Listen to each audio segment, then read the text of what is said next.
नमस्कार दोस्तों, स्वागत है आप सभी का मेरे चैनल पे। मेरे बहुत पेशेंट मलेरिया से ग्रसित हो जाते हैं, इसलिए आज हम समझेंगे कि मलेरिया क्या होता है, कैसे होता है और कैसे फैलता है और बहुत कुछ। तो चलिए शुरू करते हैं। मलेरिया क्या है? मलेरिया एक प्रोटोजोअल इन्फेक्शन है। ये एक पैरासाइट की वजह से इन्फेक्शन होता है जिसका नाम है प्लाज्मोडियम।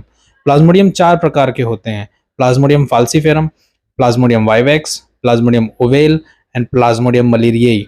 भारत में ज्यादातर प्लाज्मोडियम फाल्सिफेरम और प्लाज्मोडियम वाइवेक्स ही पाया जाता है। इनमें से प्लाज्मोडियम वाइवेक्स 60% लोगों को हो जाता है और बाकी फाल्सिफेरम 40% लोगों को। दोनों में से फाल्सिफेरम सबसे खतरनाक होता है और इसके कारण सबसे ज्यादा जाने जाती हैं।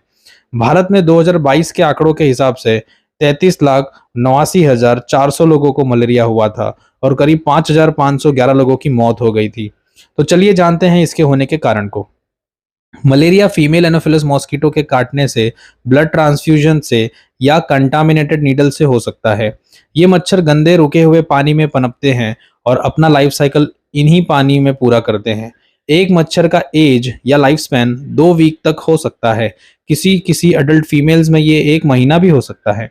जब कोई मच्छर आपको काटता है तब वो अपने माउथ पार्ट से सलाइवा को अपने टिश्यू में छोड़ देता है, जिससे आपका ब्लड उसमें घुल के क्लॉट नहीं हो पाता। और जब वो मच्छर आपके टिश्यू में सलाइवा छोड़ता है, उसी समय इन्फेक्टेड मच्छर के सलाइवा में घुले हुए प्लाज्मोडियम या पैरासाइट्स आपके शरीर में प्रवेश करके अपना ग्रोथ साइकिल शुरू करते हैं। ये आपके आरबीसी यानी कि रेड ब्लड सेल्स को डैमेज करते हैं, जहां इनके ग्रोथ साइकिल्स को कंप्लीट किया जाता है। जब ये आपके सेल्स को तोड़कर बहुत सारे पैरासाइट्स निकलते हैं और फिर ये आपके कई लाखों आरबीसी को इन्फेक्ट करते हैं, जिससे आपको मलेरिया इन्फेक्शन हो जाता है। आपके शरीर में घुसने से लेकर पहले लक्षण आने तक को 7 दिन से 14 दिन लग सकते हैं। इस समय को इंक्यूबेशन पीरियड कहते हैं। अब देखते हैं इसके सिम्टम्स को। पहला है फीवर।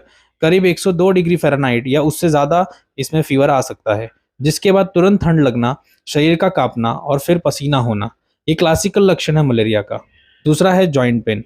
इसे अर्थरालजिया कहते हैं, जिसमें आपके जोड़ों का दुखना, हड्डियों का दुखना स्वाभाविक है। तीसरा है मसल पेन। इसे मायल्जिया कहते हैं, जिसमें आपके काफ मसल्स बहुत पेन होते हैं। साथ ही साथ आपके हाथ और जांघों में भी दर्द हो सकता है। चौथा है वॉमिटिंग या लूज मोशन। किसी किसी पेशेंट्स में उल्टी या लूज मोशंस भी देखा गया है। पांचवा है वीकनेस। चूंकि ये आपके आरबीसी को डैमेज करता है, आपके हीमोग्लोबिन लेवल कम होने लगता है, जिससे चलने में थकान, चक्कर और सांस का फूलना भी देखा जा सकता है। छठवा है, अगर आप बहुत इग्नोर करते हैं इसके लक्षण को, तो प्लेटलेट्स की कमी के कारण सांस का फूलना, निमोनिया होना और कुछ केसेस में इंटरनल ब्लीडिंग से मौत भी हो सकती है। चलिए देखते हैं इसके ट्रीटमेंट को। Prevention is better than cure. आपने इसके बारे में तो सुना ही होगा। इसका मतलब है सुरक्षा इलाज से बेहतर है। जी दोस्तों, मॉस्किटो नेट यानी कि मच्छरदानी, रुके हुए पानी को साफ करना, मॉस्किटो रेपेलेंट लगाना या मॉस्किटो बैट का इस्तेमाल करके आप मच्छरों से बच सकते हैं। अगर लक्षण दिखाई दे तो कृपया अपने डॉक्टर को दिखाएं। वो ब्लड टेस्ट करेंगे, जिसका प्राइस करीब 150 से 350 तक होता है।